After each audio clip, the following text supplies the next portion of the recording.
हमारे channel maths master as में स्वागत है और मैं आपका टीचर अमित जैन। आज केमिस्ट्री का मैं आपका सेकंड पार्ट लेकर आया हूँ एसिड बेस एंड साल्ट का। पहले पार्ट में हमने इंडिकेटर्स एसिड और बेस के बारे में जानकारी ली थी और आज हम लेंगे जानकारी पीएच स्केल। पीएच स्केल जो कि स्ट्रेंथ बताता है कि एसिड कितना एसिडिक है और बेस कितना बेसिक है, और उसके अलावा बात करेंगे साल्ट्स की।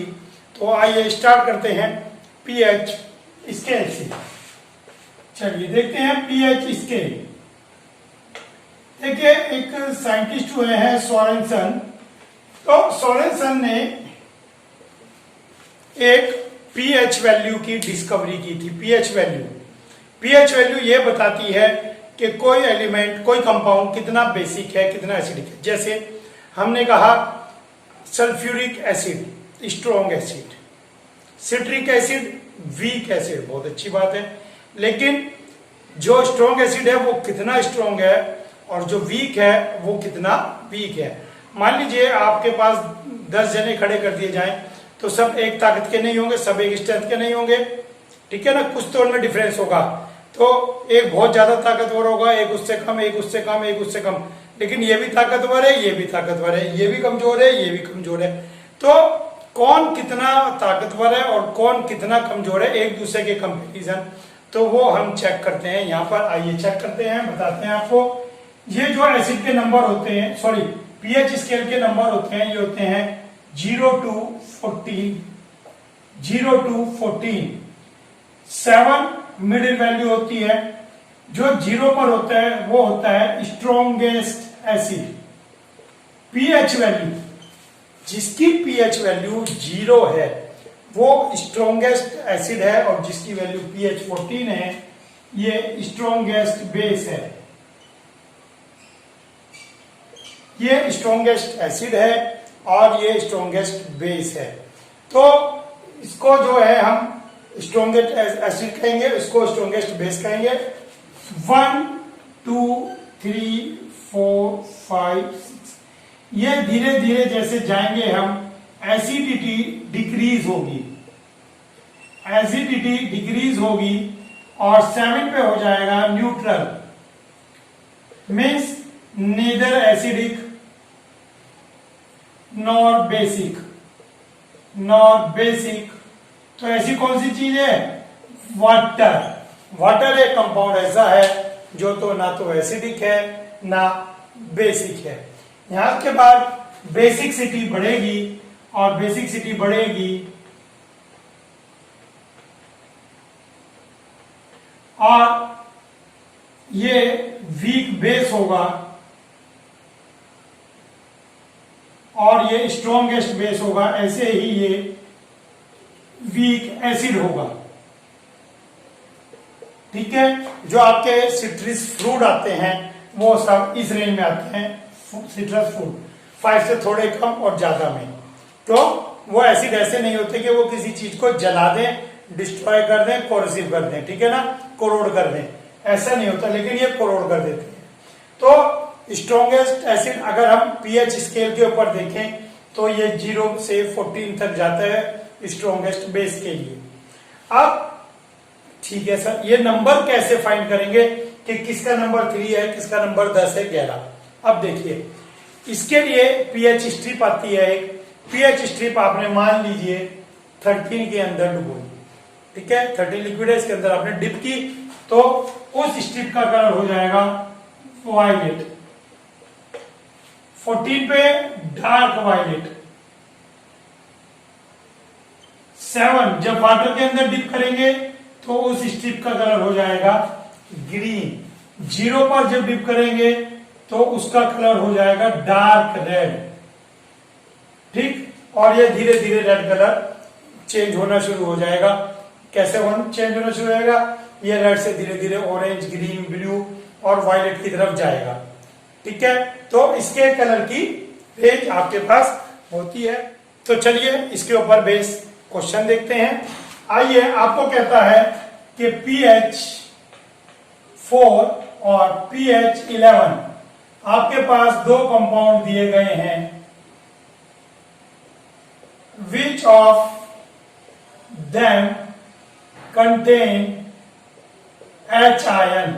तो कहता है कि बताइए इन दोनों में से किसके पास H आयन है। तो बिल्कुल सही है, इन दोनों में से किसके पास H आयन है। तो H आयन की कंडीशन क्या है, एसिड होना चाहिए। एसिड कहां से कहां तक है, 0 से 7, ठीक हो गया। और 7 to 14 base means OH ion. तो आपसे पूछा H आयन किसके अंदर होंगे, तो क्लियर हो गया 0 to 7 मींस H आयन 4 के अंदर होंगे। It contains H ion and it contains OH ion. तो ये आपके पास इसके ऊपर बेस क्वेश्चन आएगा तो आपको क्लियर हो गया। और आपको पूछ सकता है कि आपके पास 4 कंपाउंड हैं जिनके पीएच रेंज है, पीएच वैल्यू है 2, 5, 8 एंड 13। ये आपके पास पीएच वैल्यूज हैं। तो आपसे कहेगा कि बताइए इनके अंदर स्ट्रॉन्गेस्ट एसिड कौन सा है, वीक एसिड कौन सा है, स्ट्रॉन्ग बेस कौन सा है और वीक बेस कौन सा है। तो चलिए तो देखते हैं ये कौन सा होगा, ये होगा स्ट्रॉन्ग गैस, बल्कि स्ट्रॉन्ग एसिड। ये होगा आपके पास स्ट्रॉन्ग एसिड, देख लीजिए। फिर जैसे जैसे आप आगे बढ़ते हैं एसिडिटी कम होती रहती है, तो ये होगा वीक एसिड। ठीक, 7 वाला न्यूट्रल होता है, फिर इसके बाद बेस बढ़ना शुरू होता है, ये वीक बेस धीरे धीरे स्ट्रॉन्ग होता है, तो ये वीक बेस और ये स्ट्रॉन्ग बेस लीजिए। तो आपको अगर पीएच वैल्यू देकर पूछे कि कौन ज्यादा एसिडिक है कौन ज्यादा बेसिक है, तो बिल्कुल आप बता सकते हैं ये ज्यादा एसिडिक है, ये ज्यादा बेसिक है, ये वीक बेस है, ये वीक एसिड है, और ये बीच में 7 न्यूट्रल है। और न्यूट्रल का एग्जाम्पल आपके पास वाटर ही है। ठीक हो गया, वाटर क्या है, एक न्यूट्रल सब्सटेंस है। ठीक हो गया। क्या और भी ऐसे कंपाउंड होते हैं कि जो न्यूट्रल सब्सटेंस हो, पेपर में पूछ सकते हैं। बिल्कुल, जो साल्ट होते हैं वो वीक न्यूट्रल होते हैं। जितने भी साल्ट होते हैं वो न्यूट्रल होते हैं क्योंकि वो एसिड और बेस से बनते हैं। अब यहां पे एक क्वेश्चन पूछता है आपसे, बहुत अच्छा क्वेश्चन है। कहता है इसको इसके साथ मिक्स किया गया, इसको इसके साथ मिक्स किया गया इक्वल क्वांटिटी में। मीन्स अगर इसका 100 ml लेंगे तो इसका भी आप 100 ml लेंगे। बहुत अच्छी बात है। तो कहता है जो मिक्सचर रिजल्टेंट बना, तो बताइए वो स्ट्रॉन्ग एसिड है या स्ट्रॉन्ग बेस है या वीक एसिड है या वीक बेस है, या वो मिक्सचर एसिडिक है या बेसिक है। सिंपल, वो मिक्सचर एसिडिक है या बेसिक है। तो हम कहेंगे सर ये स्ट्रॉन्ग एसिड था, ये वीक बेस था। तो जब दोनों को मिक्स करेंगे तो दबदबा किसका रहेगा, स्ट्रॉन्ग वाले का। स्ट्रॉन्ग वाले का दबदबा रहेगा, तो इस मिक्सचर को क्या कहेंगे हम, एसिडिक। ये मिक्सचर एसिडिक होगा। इस तरह का क्वेश्चन आपसे पेपर में पूछा जाएगा, तो आप ध्यान रखें। आपसे पूछा जाएगा कि एक पीएच आपके पास 3 है, एक पीएच है आपके पास 14। तो बताइए इन दोनों मिक्सचर को मिलाया तो आपके पास जो मिक्सचर बनेगा वो बेसिक होगा या एसिडिक। तो साफ पता लग रहा है स्ट्रॉन्ग बेस है और वीक एसिड है। जो मिक्सचर तैयार होगा वो बेसिक तैयार होगा, जो स्ट्रॉन्ग होता है वो वाला मिक्सचर तैयार होता है आपके पास। तो ये मिक्सचर जो है बेसिक तैयार होगा। तो इस तरह के काफी क्वेश्चन बनते हैं, इन्हें आप तैयार करेंगे और पेपर के पॉइंट ऑफ व्यू से इंपॉर्टेंट है। छोटी छोटी बातें हैं, बुक में ये आपको जल्दी से चीजें नहीं मिलती। ठीक हो गया। तो आप ध्यान रखें कि एसिड और बेसिक मिक्सचर कैसे तैयार होते हैं। चलिए एक और क्वेश्चन आपसे पूछते हैं। कहता है एक पीएच 6 है और एक पीएच 8 है, इनका मिक्सचर, तो इनका मिक्सचर आप कहेंगे न्यूट्रल बनेगा। न्यूट्रल देख सकते हैं, 7, 6 इधर है और 8 इधर है, ये 1 पीछे है और ये 1 आगे है। तो इन दोनों को मिलाएंगे तो ये इक्वली एसिडिक एंड बेसिक है, इक्वली एसिडिक एंड बेसिक है, hence mixture will be neutral. तो ये आप ध्यान रखें, जितनी आगे जाएगा अगर उतनी ही पीछे है तो दोनों को मिलाएंगे तो वो न्यूट्रलाइज ईच अदर। ठीक है। चलिए देखते हैं कि पीएच वैल्यू का डेली लाइफ में क्या यूज है। पीएच वैल्यू का डेली लाइफ में यूज, सबसे पहले हमारा जो हम कहते हैं कि रात को खाना खाने के बाद ब्रश करना चाहिए। अगर रात को जो है आप ब्रश करके सोते हैं तो आपके दांत सही रहेंगे। रात को कोल्ड ड्रिंक पी के नहीं सोना चाहिए, मिठाई खा के नहीं सोना चाहिए। ऐसा क्यों कहा जाता है? ऐसा इसलिए कहा जाता है कि हमारे दांतों में जब हम कुछ खाते हैं शुगरी सब्सटेंस, तो हमारे दांतों में एसिड पैदा होता है, और एसिड क्या करता है, हमारे दांतों में डिके पैदा करता है, हमारे दांतों को टूथ डिके जिसे बोलते हैं, कि दांतों का इनेमल खत्म करता है। अब दांतों का इनेमल कब खत्म होता है? जब मुंह के अंदर 5.5 से बिलो पीएच वैल्यू हो जाएगी, मीन्स हमारे मुंह का मीडियम एसिडिक मीडियम होगा कितना, 3, 4 या 5। 1, 2, 3 जनरली नहीं होता, तो 1, 2, 3 तो एसिड हो गया और एसिड हमारे मुंह को जला देगा। लेकिन ये जो मुंह का एसिडिक मीडियम है, ये केवल हमारे दांतों को जला रहा है, दांतों को खत्म कर रहा है। तो वो जो हमारे मुंह का एसिडिक मीडियम है, उस मीडियम को खत्म करने के लिए हम कहते हैं कि रात को ब्रश करना चाहिए। क्यों? क्योंकि जो टूथपेस्ट होता है, टूथपेस्ट जो होता है उसका जो पीएच वैल्यू होती है वो अराउंड 8 होती है, around 8 means basic in nature. तो वो बेसिक इन नेचर जो हमारे मुंह का एसिडिक मीडियम बना है, उसको एसिडिक मीडियम को डिस्ट्रॉय करेगा और हमारे दांतों को डिके होने से बचाएगा।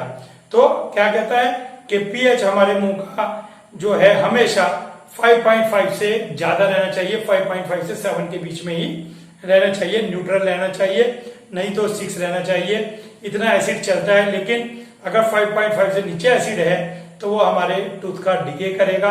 तो इसलिए कहते हैं रात को अच्छी तरह ब्रश करके सोना चाहिए, और ब्रश भी पेस्ट आपका ऐसा हो जो बेसिक इन नेचर हो। तो बेसिक इन नेचर होने की वजह से मुंह की सारी एसिडिटी खत्म हो जाएगी और आपके दांत सुरक्षित रहेंगे। चलिए और देखते हैं इसके अलावा क्या कहते हैं। भैया पेट में एसिडिटी बन रही है, बहुत एसिडिटी बन रही है, तो भैया क्या कहते हैं कि एसिडिटी बन रही है, cold drink P low, baking soda ले लो, ठीक है, मिल्क ऑफ मैग्नीशिया ले लो। सर ये मिल्क ऑफ मैग्नीशिया क्या होता है? चलिए देखते हैं मिल्क ऑफ मैग्नीशिया क्या होता है। आपने सुना होगा डाइजीन सिरप। जो डाइजीन सिरप होता है वो होता है मैग्नीशियम हाइड्रोक्साइड, इसी को कहते हैं milk of magnesia. Milk of magnesia, magnesium से बना है तो मिल्क ऑफ मैग्नीशिया। तो ये डाइजीन सिरप होता है, ये क्या होता है, ये बेसिक नेचर का होता है। इसके अलावा बेकिंग सोडा, बेकिंग सोडा क्या होता है, जो आप इनो लेते हैं वो बेकिंग सोडा ही होता है।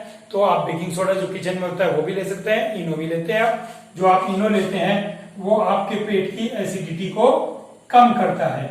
अब ये पेट में एसिडिटी कहां से आई? हमने बायो में पढ़ा था हमारे पेट में HCl था। तो हमारे पेट में जो है हाइड्रोक्लोरिक एसिड हर समय रहता है, जो खाने को हमें डाइजेस्ट करने में हेल्प कराता है। लेकिन जब हम ओवर ईटिंग कर लेते हैं तो ऐसे में HCl की एक्सिस हो जाती है, वो प्रॉपर वर्क नहीं करता है। तो उस HCl को कम करने के लिए, क्योंकि वो HCl ज्यादा हो गया, तो आपने कहा सर मेरे पेट में एसिडिटी हो गई, तो बेटा कोल्ड ड्रिंक ले ले, इनो ले ले, डाइजीन ले ले। टीवी में आपने ऐड देखा है, ये 6 सेकंड में आराम करा रहा है, ठीक है ना, इसके अंदर झाग आ रहे हैं, ठीक है। ये सब चीजें क्या करते हैं, आपके पेट की एसिडिटी को कंट्रोल करती हैं, और आपके पेट में एसिडिटी की वजह से जो दर्द, जो खिंचाव होता है, उसमें आपको रिलीफ मिलती है। ठीक हो गया। तो आपके पेट में जब एसिडिटी होती है तो ये चीजें आपको रिलीफ दिलाती है।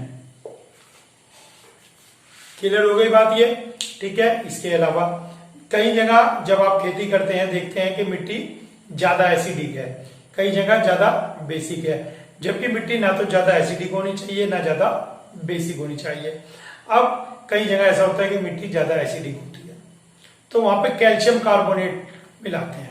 कैल्शियम कार्बोनेट का जब हम वहां पे पाउडर मिलाते हैं तो वो जो मिट्टी की एसिडिटी है वो थोड़ा सा कंट्रोल हो जाती है और मिट्टी जो है न्यूट्रल हो जाती है। तो मिट्टी ना तो ज्यादा एसिडिक होगी ना बेसिक होगी, तो वहां पे जो भी फसल उगेगी, जो भी उस मौसम, क्लाइमेट, जगह के हिसाब से, मिट्टी के हिसाब से फसल होगी, वो बहुत अच्छा उगेगी। और कई जगह ऐसा होता है कि मिट्टी बहुत ज्यादा बेसिक है, ठीक है, तो वहां कंपोस्ट, जो मैन्योर जिसे आप बोलते हैं, कंपोस्ट मिलाई जाती है। कंपोस्ट नेचर में एसिडिक होती है, तो वो उस मिट्टी की जो बेसिक सिटी है उसको न्यूट्रलाइज करती है, जो हमने एसिडिक चीजें मिलाई हैं वो न्यूट्रलाइज करती हैं मिट्टी की बेसिसिटी को, तो मिट्टी वो न्यूट्रल की तरफ बढ़ जाती है। तो फिर वही वाली बात कि मिट्टी ना तो ज्यादा एसिडिक होगी ना बेसिक होगी।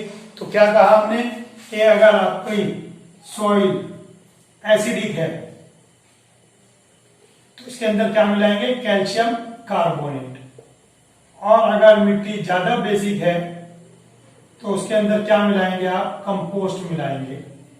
ठीक है, जो घर के वेजिटेबल्स वेस्टेज वगैरह होती हैं और जो खेत की भी वेस्टेज होती है उसकी कंपोस्ट बनती है, तो वो कंपोस्ट जब आप डालते हैं तो वो मिट्टी की बेसिसिटी को न्यूट्रलाइज कर देती है। ठीक है, हम ये नहीं कहेंगे यहाँ पे खत्म कर देती है, हम क्या वर्ड यूज करते हैं, ये न्यूट्रलाइज कर देती है। ठीक हो गया, तो ये हमारे डेली लाइफ में यूज है। और इसके अलावा देखिए क्या, चलिए देखते हैं कि जो हमारे आसपास छोटे मोटे एनिमल होते हैं, जैसे आपके पास एंट हो गया, वेस्प हो गया, ठीक है ना, तो ये भी जो है हमारे शरीर में जब काटते हैं तो ये भी हमारे शरीर में एसिड या बेस इंजेक्ट करते हैं। कुछ प्लांट भी होते हैं जो हमारे से चुभते हैं तो वो हमारे शरीर में इरिटेशन, खुजली पैदा करते हैं। तो आइए देखते हैं। तो कहता है हनी बी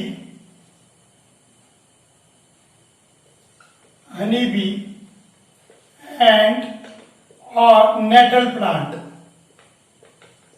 ये तीनों चीजें हमारे शरीर में एसिड इंजेक्ट करती हैं और जिसकी वजह से हमें इरिटेशन होती है। ये तीनों चीजें हमारे शरीर में जब काटती हैं तो वो एसिड छोड़ती हैं और जिसकी वजह से हमारे शरीर में इरिटेशन होती है, हमें बहुत प्रॉब्लम होती है और हम वहां खुजाते हैं। ठीक है ना, तो होता क्या है, वो एसिड होता है। तो अब इस एसिड को कैसे न्यूट्रलाइज करेंगे, तो इसके अंदर आप क्या मिला देंगे, बेकिंग सोडा। बेकिंग सोडा क्या करेगा, इसके इफेक्ट को न्यूट्रलाइज कर देगा और आपको वहां पर रिलीफ महसूस होगा। कुछ लोग कहते हैं वो भैया काट लिया जीव जंतु ने, एसिड लगा लो, इमली लगा लो।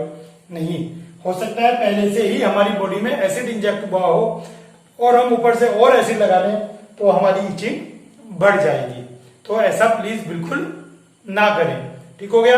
और वेस्प, जो पीले वाला होता है, पीला ततैया जिसे कहते हैं वेस्प, ये हमारे शरीर में बेस छोड़ता है।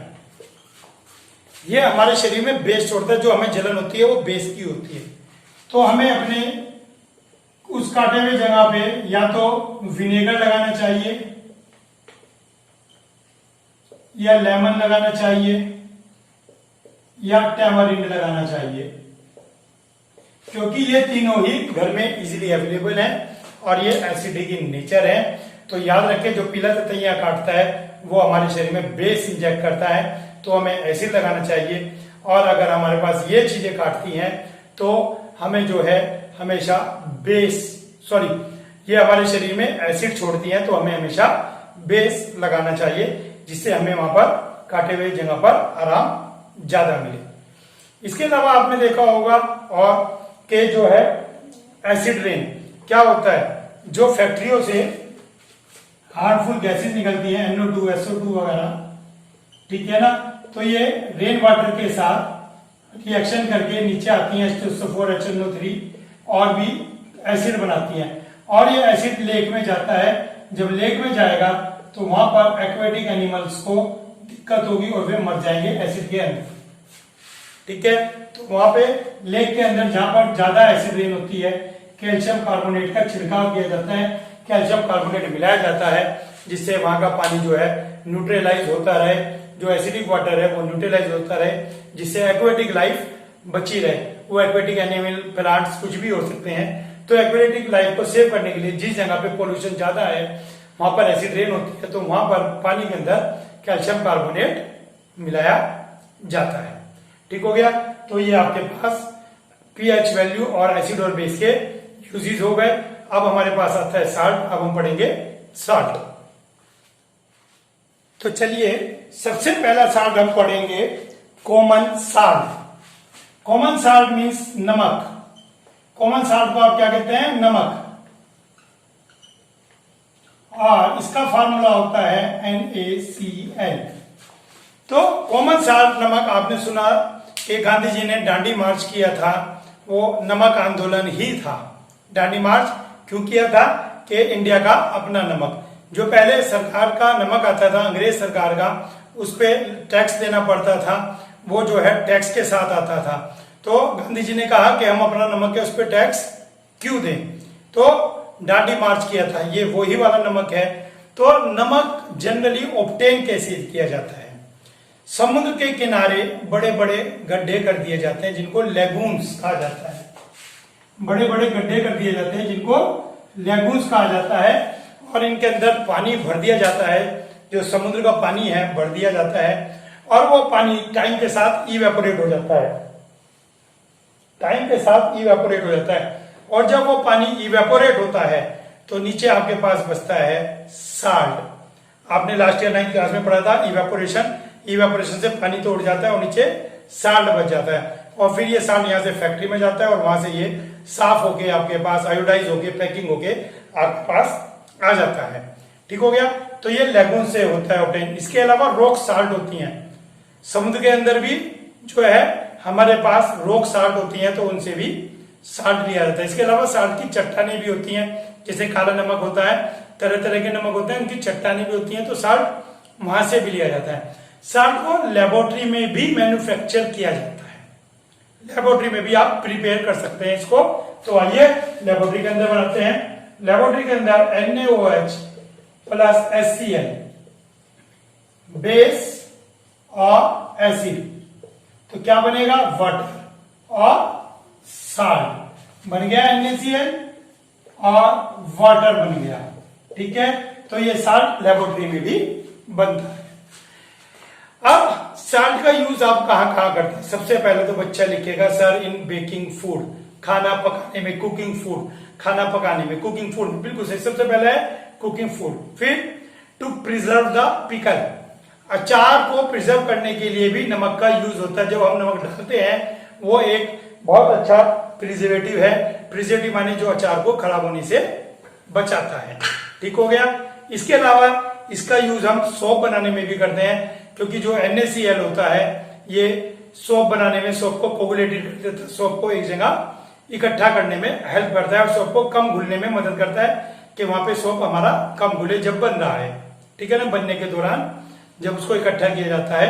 ठीक है, तो सोप के यूज खाना बनाने में हो गया, आपका पिकल्स को प्रिजर्व करने में हो गया, इन मैन्युफैक्चरिंग ऑफ सोप हो गया। ठीक है, and in manufacturing of many salts. केवल साल्ट का मतलब यही नहीं होता कि NaCl है, साल्ट बहुत सारे होते हैं। देखिए साल्ट, अब साल्ट की बात करें तो देखिए साल्ट मेटल के नाम से भी होते हैं, नॉन मेटल के नाम से भी होते हैं। जैसे मेटल के नाम, सोडियम को पकड़ते हैं तो sodium sulphate, sodium carbonate, sodium hydrogen carbonate, sodium chloride. लीजिए देखिए सोडियम के नाम से ही कितने हो गए आपके। ठीक है, सोडियम हाइड्रोक्साइड तो बेस हो जाएगा वो। तो सोडियम के नाम से ये जो हमने बताया ये तो साल्ट हुए, तो मेटल के नाम से ऐसे ही कैल्शियम के लिख सकते हैं, मैग्नीशियम के लिख सकते हैं।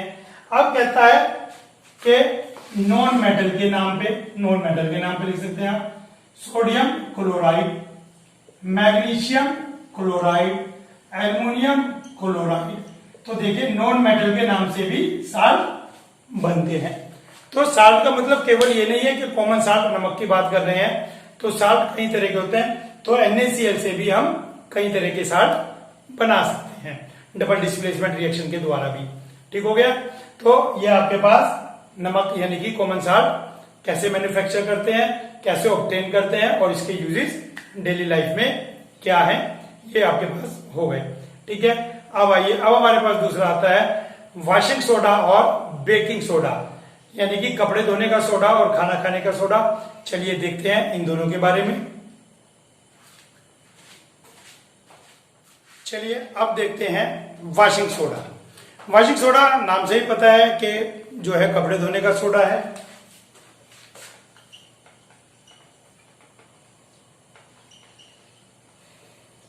इसका फार्मूला होता है Na2CO3 इंटू 10H2O।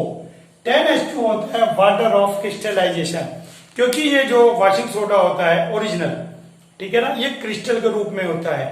ठीक हो गया। एक क्रिस्टल जैसे हीरा होता है इस तरह का, या नमक का डला समझ लीजिए आप। तो जो इस तरह के डले होते हैं, जैसे सेंधा नमक आता है, काला नमक आता है, डले के रूप में, तो ये क्रिस्टल कहलाते हैं। क्रिस्टल क्यों, ये डला क्यों है, क्योंकि ये वाटर रखता है, वाटर ऑफ क्रिस्टलाइजेशन। तो इसके अंदर वाटर ऑफ क्रिस्टलाइजेशन होता है। Due to this it is in crystal form, so we write 10H2O in it. तो इसके अंदर आपको 10H2O लिखना पड़ता है। ठीक है, अब देखते हैं कि ये लेबोरेटरी में कैसे बनाया जाता है, आइए देखते हैं। तो लेबोरेटरी में बनाने के लिए इसके लिए आप NaCl लेंगे, H2O लेंगे, CO2 लेंगे और अमोनिया गैस लेंगे। NaCl, H2O, CO2 और अमोनिया गैस। ठीक है, तो इससे आपको क्या बनाना है, आपको ये बनाना है Na2CO3, लेकिन इसमें आपके पास बनेगा NaHCO3, सोडियम हाइड्रोजन कार्बोनेट। इसके अंदर जो बनता है सबसे पहला कंपाउंड वो बनता है NaCO3। इसके अलावा बनेगा NH4Cl। ये NH3 जो अमोनिया है, ये जो अमोनिया है ये अमोनियम क्लोराइड बनाएगा।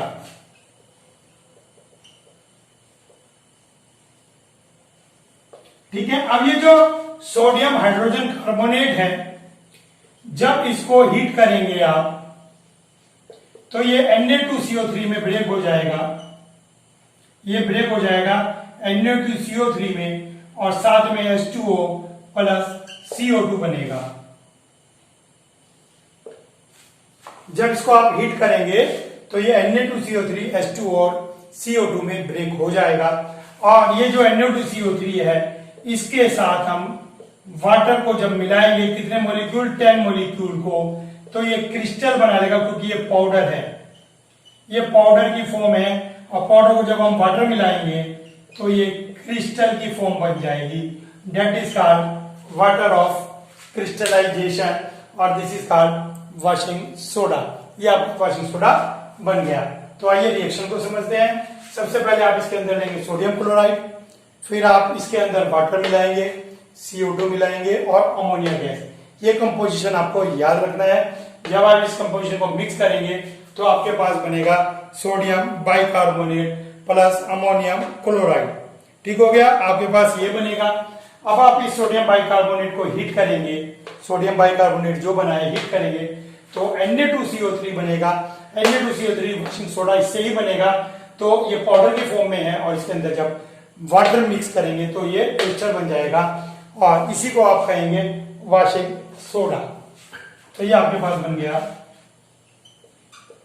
Washing soda. ठीक हो गया, तो वॉशिंग सोडा ऐसे बनता है। ये हमारा लेबोरेटरी प्रोसीजर है। तो वॉशिंग सोडा, अब वॉशिंग सोडा देखने में कैसा होता है, ये व्हाइट क्रिस्टलाइन होता है, ट्रांसपेरेंट। ठीक है ना, ये ट्रांसपेरेंट क्रिस्टलाइन होता है। ठीक हो गया, ये वाटर में अगर इसको डिसोल्व किया जाए तो ये अल्कलाइन नेचर का हो जाता है। पानी में घुलने के बाद इसकी नेचर जो है अल्कलाइन हो जाती है और ये बहुत बढ़िया डिसइंफेक्टेंट है। ये बहुत बढ़िया डिसइंफेक्टेंट है। ये वाटर की हार्डनेस को भी कम करता है, ये वाटर की हार्डनेस को कम करता है। ठीक हो गया, और इसके अलावा ये बहुत बढ़िया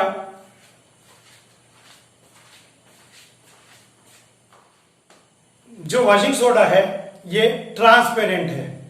ठीक है ना, ये क्रिस्टल है लेकिन ये ट्रांसपेरेंट क्रिस्टल है। इसके अंदर क्लींजिंग एक्शन प्रॉपर्टी है, आपको पता है वॉशिंग सोडा नाम है तो ये क्लींजिंग एक्शन रखेगा ही। और वाटर में सोल्यूबल है, वाटर में सोल्यूबल हो जाता है। वाटर में सोल्यूबल होने के बाद ये अल्कलाइन नेचर का हो जाता है। सबसे बढ़िया बात ये है जो इसके अंदर है कि ये बेसिक नेचर का है। ठीक है ना, साल्ट है ये, लेकिन जब ये पानी में घुलेगा तो इसकी नेचर क्या हो जाएगी, ये बेसिक नेचर का हो जाएगा। ठीक हो गया, इसका यूज कहाँ करेंगे आप, आपको पता लग गया, वॉशिंग पर्पज में करेंगे, हार्ड वाटर को सॉफ्ट करने के लिए करेंगे। इसका यूज बोरेक्स बनाने में होता है, इसका यूज गिलास बनाने में होता है, पेपर इंडस्ट्री में होता है, सोप इंडस्ट्री में होता है। देखिए इसका यूज कहाँ का होता है, पेपर इंडस्ट्री में, सोप इंडस्ट्री में, गिलास इंडस्ट्री में, बोरेक्स इंडस्ट्री में। इसका यूज बहुत वाइड यूज होता है। उसके अलावा हार्ड वाटर को सॉफ्ट बनाने के लिए भी होता है। ठीक हो गया, तो ये आपके पास वॉशिंग सोडा हो गया। अब हमारे पास आता है नेक्स्ट टॉपिक, बेकिंग सोडा। और देखिए कमाल की बात है, बेकिंग सोडा इसके अंदर कवर हो गया। अगर आप देखें ध्यान से तो ये जो कंपाउंड बना है आपके पास, ये बेकिंग सोडा बना है। NaSCO3, NaSCO3 ये बेकिंग सोडा बना है आपके पास, जिसको आप खाना खाने का सोडा कहते हैं। तो बेकिंग सोडा जो है, जब आप वॉशिंग सोडा बना रहे थे, तो उससे पहले स्टेप में ही बेकिंग सोडा बन गया था। ठीक है, तो ये बेकिंग सोडा की इक्वेशन हो गई सिंपल, तो ये बेकिंग सोडा बन गया। बेकिंग सोडा का यूज आपको पता ही है, कहां करते हैं, इसका यूज आप करते हैं एंटा एसिड की तरह। ठीक है, अभी आपको बताया था, इसका यूज करते हैं आप केक्स में, ब्रेड में, बिस्किट्स में। ठीक है, लेकिन बात ये रही सर बेकिंग सोडा का यूज करते हैं, डायरेक्ट यूज करेंगे? नहीं, बेकिंग सोडा का डायरेक्ट यूज नहीं करते, ये हम लिखते हैं, लेकिन बेकिंग सोडा डायरेक्ट यूज नहीं होता। एंटा एसिड में बेकिंग सोडा होता है, केक, ब्रेड और बिस्कुट जितने भी खाने की चीजें होती हैं उनमें बेकिंग पाउडर होता है। अब सर ये बेकिंग पाउडर क्या चीज है? बेकिंग पाउडर के अंदर बेकिंग सोडा तो होता ही है, साथ में टारटेरिक एसिड भी होता है। साथ में इसके अंदर टारटेरिक एसिड भी होता है। टारटेरिक एसिड खट्टापन लाता है, लेकिन टारटेरिक एसिड का काम क्या है आपको पता है, ये खाना खाने का सोडा है, बेकिंग में यूज होगा, भटूरे में डलेगा, बिस्कुट में डलेगा, फिर वे बेक भी होंगे, गर्म होंगे। तो ये वाली इक्वेशन जो यहाँ पे गई थी वॉशिंग सोडा वाली, वो इक्वेशन बनेगी, गर्म होगी, CO2 गैस निकलेगी, और वो जो CO2 गैस निकलती है वो गैस ही केक को, ब्रेड को, बिस्कुट को फ्लफी बनाती है, फुल्ला हुआ।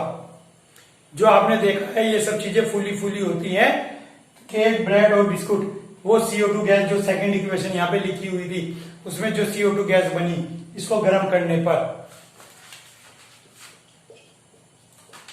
जब ये खाने में डालेंगे और खाना गर्म होगा, बनाएंगे, तो Na2CO3 बनेगा, H2O बनेगा, और ये जो CO2 है, ये CO2 गैस ही केक को, ब्रेड को, बिस्कुट को फ्लफी यानी कि नरम बनाती है, फुला फुला सा बनाती है।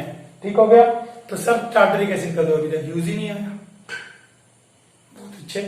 अब जो ये आपका वॉशिंग सोडा बना है, ये बिटर इन टेस्ट होता है, कड़वा होता है, ये बिटर इन टेस्ट होता है, और ये क्या करेगा, टार्टरिक एसिड इस बिटर टेस्ट यानी कि सोडियम कार्बोनेट को ये न्यूट्रलाइज कर देगा। तो कुल मिला के इसने केक तो फुलाया, लेकिन ये बना और ये न्यूट्रलाइज कर दिया इसने, और बेकिंग सोडा ने अपना काम किया। तो इस तरह से जो है आपके पास जो केक बना वो फ्लफी बना, और बिना बिटर टेस्ट का, यानी कि जो भी आपने मीठा, कड़वा जो भी बनाना है वैसे टेस्ट का बना है, तो स्वीट ही बनता है, चीनी का बनता है। तो जो आपका केक है वो मीठा बना है, इसका इंटरफेरेंस खत्म हो गया। लेकिन पेपर में क्या लिखेंगे आप, what is baking powder? Mixture of baking soda, mixture of baking soda and tartaric acid is called baking powder. Baking soda और टार्टरिक एसिड का mixture that is called baking powder. What is the function of tartaric acid in baking powder? It neutralizes the bitter taste of Na2CO3. Tartaric acid, it neutralizes the bitter taste of sodium carbonate. ठीक है, तो ये हो गया। आपसे पूछेगा what is the function of CO2? It makes the cake fluffy, ये cake को फुला फुला बनाता है। तो इस तरह का बोर्ड में क्वेश्चन आता है कि एक बच्चे ने केक बनाया तो वो फूला क्यों नहीं, तो हम कहेंगे कि उसने जो है बेकिंग सोडा नहीं डाला। क्वेश्चन हो गया। दूसरा क्वेश्चन पूछ सकता है एक बच्चे ने केक बनाया, उसका केक कड़वा क्यों है? Because he use baking soda in place of baking powder. He use baking soda in place of baking powder. ठीक हो गया, तो ये बेकिंग सोडा का आपके पास और बेकिंग पाउडर का यूज हो गया। नेक्स्ट हमारे पास आता है ब्लीचिंग पाउडर। तो समझते हैं ब्लीचिंग पाउडर। ब्लीचिंग पाउडर का फॉर्मूला है calcium oxychloride, calcium oxychloride. Bleaching powder means जो ब्लीच करता हो। जैसे फैक्ट्री में नए कपड़े बनते हैं तो उनको भी चमकाने के लिए, शाइन करने के लिए, ब्लीच करने के लिए उनको ब्लीचिंग पाउडर में धोया जाता है। कुछ आपने देखा होगा मंकी वॉश कपड़े होते हैं। मंकी वॉश कपड़े क्या होते हैं, जीन्स होती है, टोटल ब्लू है, उस पर एक ब्लीचिंग पाउडर का गीला कपड़ा लगा दिया जाता है, तो वो फेड हो जाती है वहां से और ये फैशन बन जाता है। ब्लू जींस जगह जगह से ब्लू कलर फेड हुआ हुआ, केवल ऐसे ऐसे ब्लीचिंग पाउडर के गीले कपड़े मार देते हैं तो वहां से कलर उड़ जाता है। तो जो ब्लीचिंग पाउडर है ये ब्लीच की प्रॉपर्टी लगता है, और जो ब्लीच की प्रॉपर्टी है इसकी वो इस क्लोरीन के कारण है। ये जो क्लोरीन है ये ब्लीचिंग प्रॉपर्टी रखता है क्योंकि क्लोरीन एक ऑक्सीडाइजिंग एजेंट है। जो ब्लीचिंग प्रॉपर्टी है, bleaching property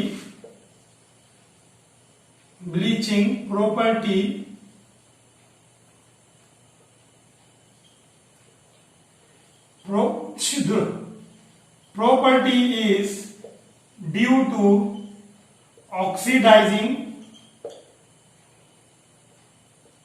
property of chlorine. तो ये क्लोरीन जो है इसकी ऑक्सीडाइजिंग प्रॉपर्टी होती है जिसकी वजह से ये ब्लीचिंग प्रॉपर्टी दिखाता है। तो चलिए कैसे बनाएंगे इसको। कैल्शियम हाइड्रोक्साइड को क्लोरीन के साथ रिएक्शन कराएंगे आप, तो CaOCl2 साथ में वाटर बनेगा और ये आपका ब्लीचिंग पाउडर बन गया।